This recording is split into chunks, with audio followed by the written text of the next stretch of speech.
આજે આશીર્વાદ તમારે દેવાના છે એક મામાને ભાણિયાને બેયને. હા, ભાણેજના આશીર્વાદ એના જન્મદિવસ છે. મુંબઈના રિકિનભાઈ શાહ, એને પ્રભુ આજે એનું જન્મદિવસ છે.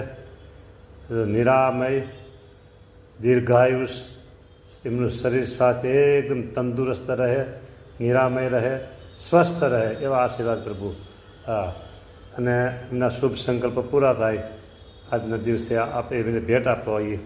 અને બીજા એના મામા અનીશભાઈ પરીખ, તો 2 દિવસ પહેલાં એમને ઘરે એક સરસ સારો પ્રસંગ હતો.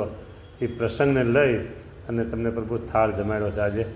તો દયાળુ બંને મામા અને ભાણેજને એવા આશીર્વાદ આપો, બસ તમારી ભક્તિ, એમના શુભ સંકલ્પો પૂરા થાય અને તમારી ભક્તિમાં વૃદ્ધિ થાય. હા, મામાને આ આશીર્વાદ આપો, ઘરમાં બધાને સુખ અને શાંતિ, બધાને સુખ શાંતિ અને નિરામય, બધાના શરીર, દવાખાનાના ખર્ચા આવે નહીં એવા આશીર્વાદ એમને પણ પ્રભુ આપો. રાજી થઈ તમારા આશીર્વાદ તમે એને આપો એટલે એમના કામ બધા થઈ જાય છે, થઈ જાય છે, થઈ જાય છે. અને તમે બધાને રાજી થઈને જ આશીર્વાદ આપો છો. બહુ દયાળુ છો વાલા, તમે બહુ દયાળુ છો. આવા નવા આશીર્વાદ બધાને મળતા રહે કાયમ માટે. જય સ્વામિનારાયણ.